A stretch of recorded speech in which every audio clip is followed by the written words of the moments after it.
আসসালামু আলাইকুম। কেমন আছেন সবাই? অনেক দিন পর একটা গল্প নিয়ে এলাম। আশা করছি ভালো লাগবে। বহু বছর আগে কোনো এক গ্রামে একজন তাঁতি বাস করত। তাঁতি বিয়ে করেছিল। তো তাঁতি আর তাঁতি বউ ছাড়া তাদের আর কেউ ছিল না। তাঁতি ভারতের ছিল, এই দেশে চলে এসেছিল। যাই হোক, তার আত্মীয় স্বজন সবাই ভারতে ছিল। তো তাঁতি এখানে এসে বেশ তাতে সুনাম অর্জন করে। তার হাতের কাপড়ের অনেক সুখ্যাতি ছিল। তো তাঁতি আস্তে আস্তে তাঁতির সংসার জুড়ে 5টা ছেলে মেয়ে হয় পরপর। তো বড় 2 মেয়ে, তারপর 3টা ছেলে। তো তাঁতি এই তাঁত বুনেই ছেলে মেয়েদেরকে মানুষ করে এবং যথাসাধ্য সে বিয়ে দেওয়ার চেষ্টা করে এবং মোটামুটি বিয়ে শাদী হয়ে যায়। মেয়ে 2টা শ্বশুরবাড়ি চলে যায়। বড় ছেলের বিয়ে হয়, বড় ছেলেও চাকরি ক্ষেত্রে নিয়ে চলে যায় তার স্ত্রীকে। এভাবে একে একে তার সব সন্তানগুলো তাদের কাছ থেকে দূরে চলে যায়। এবার তাঁতির ভীষণ মন খারাপ হয় যে এই তার শূন্য ঘরে সে আর তার বউ ছাড়া আর কেউ নেই। তার নাতিপুতিদেরকে তার দেখতে খুব ইচ্ছে করে, কিন্তু কেউ আসে না তাদের খোঁজ নিতে। এখানে বলা ভালো, তাঁতির ছেলেগুলো মানুষ হয়েছিল না। বাবা মার প্রতি কর্তব্য তারা কিছুতেই করতে চাইতো না। মানে একজন আরেকজনের সঙ্গে পাল্লা দিত যে খোঁজ নিলে ও নিবে, এভাবে। আর বউগুলা খুব একটা ভালো ছিল না, হিংসুটে ছিল, যার কারণে বাবা মার খোঁজ নিতে পারতো না ছেলেগুলা। এভাবে বহুদিন কেটে যায়। তাঁতি তখন বয়স হয়ে গিয়েছে। তাঁতি আর তাঁত বুনতে পারে না, কিন্তু প্রতিদিন একটু কষ্ট করে তাঁত বুনে কিছুটা কাপড় বিক্রি করে এসেই তার বউকে বলে, আমার ছেলেরা কোনো চিঠি পাঠিয়েছে? বউটি নিরাশ হয়ে বলে, না তো, পাঠায়নি। অনেক সময় তাঁতি নিজে ডাকঘরে যায়, পোস্টমাস্টারকে জিজ্ঞেস করে তার ছেলে মেয়েরা কোনো চিঠি পাঠিয়েছে কি না। তো যাই হোক, প্রথম প্রথম কিছু চিঠি এসেছিল বটে, এটা বলতে ভুলে গিয়েছিলাম, কিন্তু পরবর্তীতে আর কোনো চিঠি বা সংবাদ তার ছেলেমেয়েরা পাঠায় না। এভাবে দিনগুলো যেতে থাকে। তাঁতি তার সন্তানদের এরকম বেইমানিতে ভীষণভাবে মুষড়ে পড়ে। এখন তার বেশ বয়স হয়েছে, প্রায় 70-এর কাছাকাছি।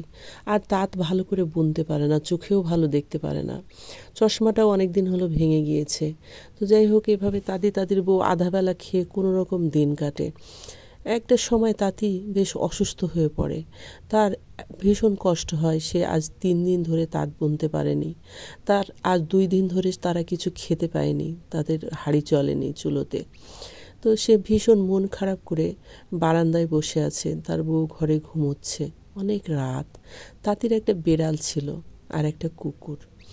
ভীষণ ভালোবাসতো সে কুকুর আর বিড়াল দুটোকে। তো রাত্রে যখন তাঁতি বসেছিল দাওয়ায়, তখন বিড়ালটা এসে তার পাশে বসলো, কুকুরটাও পায়ের নিচে বসলো। তখন তাঁতি ভীষণভাবে মন খারাপ করে বিড়ালটার গায়ে হাত বুলোতে বুলোতে কুকুরটাকে বিড়ালটাকে উদ্দেশ্য করে বলল, তোরা আর আমার কাছে থাকিস নে কেমন? আমি তোদেরকে আর খেতে দিতে পারবো না। দেখ, আমার বয়স হয়েছে, আমি তো নিজেই খেতে পারছি না, আমার বউকে দিতে পারছি না। তোদেরকে কি খাওয়াবো বল? তোরা চলে যা।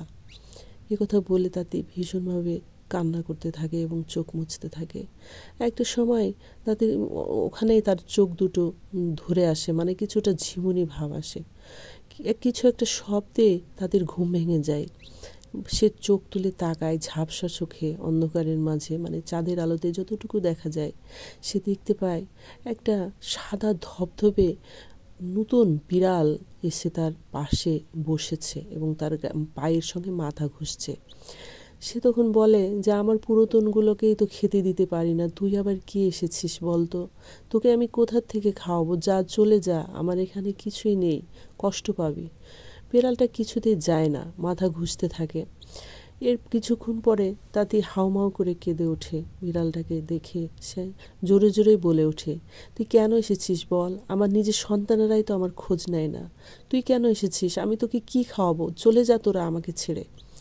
তারপর বিড়ালটি হঠাৎ আশ্চর্য রকমভাবে মানুষের কণ্ঠে বলে ওঠে, তুমি ভয় পেও না দাদু, আমি তোমার কষ্ট ঘোচাতে এসেছি।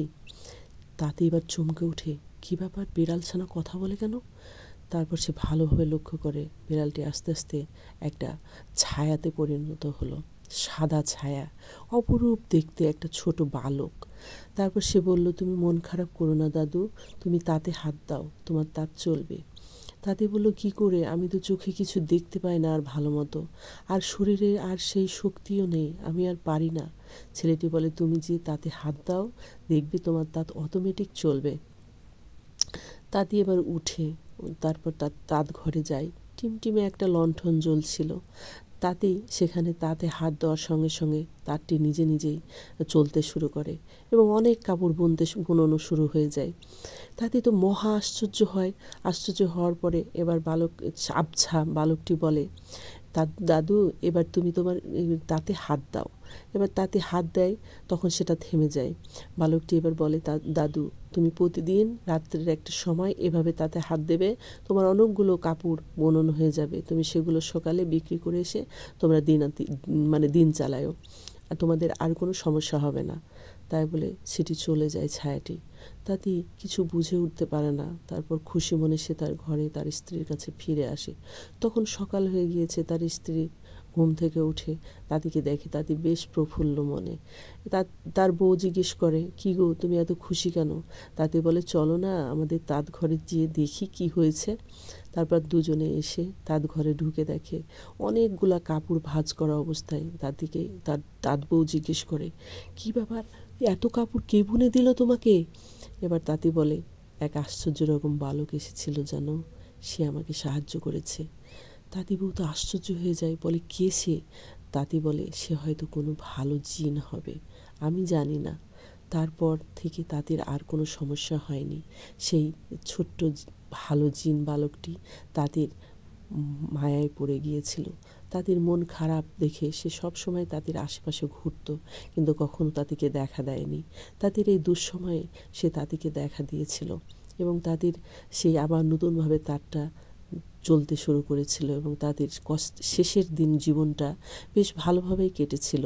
এবং সেই বালকটি, ভালো জিন বালকটি, তাদের ছেলে মেয়েদেরকে উড়ো চিঠি নিয়ে গিয়ে দিয়েছিল এবং তার বাবার সংবাদ নেওয়ার জন্য, এবং তার বাবা যে ভালো নেই এটা তাদেরকে সংবাদ দিয়েছিল।